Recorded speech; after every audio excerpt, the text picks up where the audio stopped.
Hi everyone and welcome to Tozan Tips.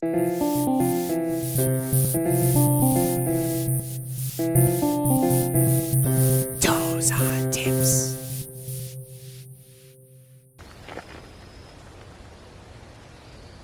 Today's episode is all about trekking poles. If you go to an outdoor shop in Japan and go to the trekking pole section, you'll probably find at least 3 brands: Montbel, Lecky, and Black Diamond. I use ones from Black Diamond. There are 2 main types of material. There's carbon fiber, which is ultra lightweight but not as durable, and there's aluminum, which are the ones that I use. Aluminum are a little bit heavier but more durable. For trekking poles, there are 2 types of locking mechanisms. There's a twist lock and a lever lock. The ones I use are lever lock. They're less likely to collapse on themselves. Lever lock have a screw so you can adjust them if they do become loose. Trekking poles generally come with a protective rubber cover. I always hike with the covers on. That way I can protect the actual tips when I need to use them in the snow or to fight an animal.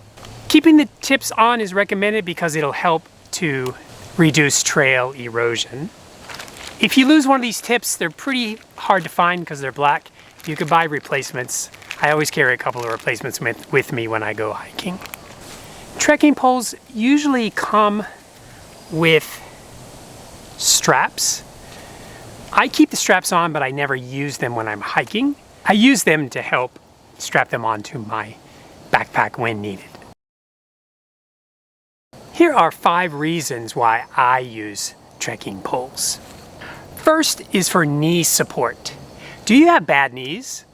Well, if you do, trekking poles may just help you, especially when you're descending down very steep terrain.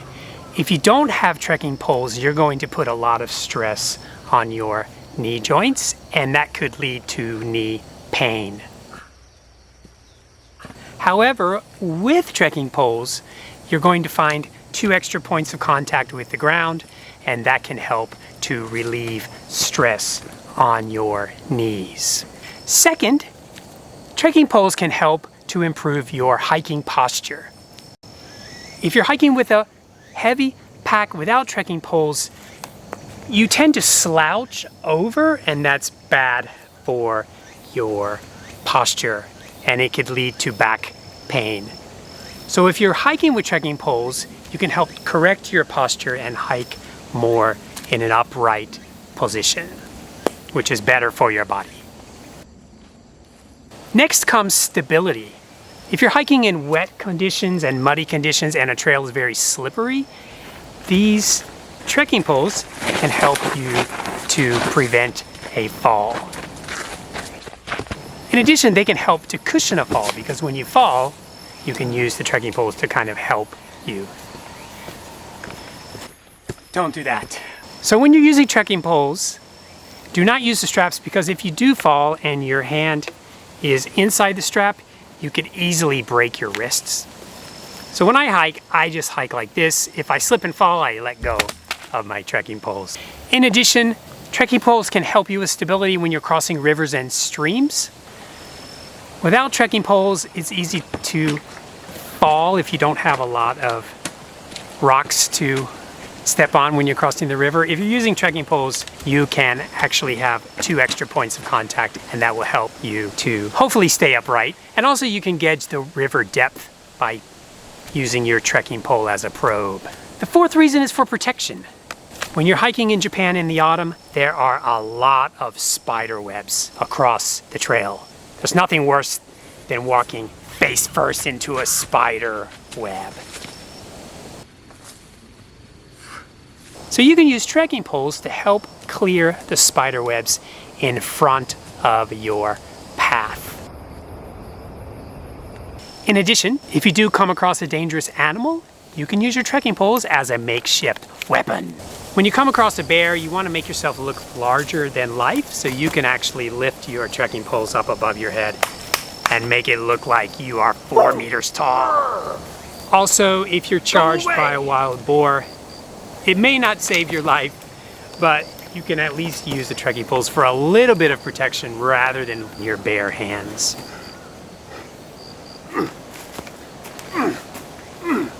You're probably better off not fighting the bear or the boar and bringing some bear spray. But if you have nothing else to lose and you're fighting for your life, might as well use what you've got. Finally, I use trekking poles as part of my sleeping system when I camp. If I'm on an overnight hike, I carry a tarp with me. Without trekking poles, I just have to sleep on the ground using my tarp as a blanket. This is no good if there's insects or if it's rainy. So I use my trekking poles as tent poles for my shelter. There are a couple of disadvantages to trekking poles. Is if you're going down fixed ladders or fixed ropes and very steep terrain, these things can be a hindrance. So if you're going to go down steep terrain, I would recommend collapsing these poles first and stowing them in your backpack. Before you go down, it will help to save you. Or if it's a really short section, collapse your poles and you can use the straps to dangle them on your arm if you need to. Well, that's it for another edition of Tozan Tips. I hope that you think about using trekking poles in the future if you do have problems with your posture and your knees. Thanks for watching.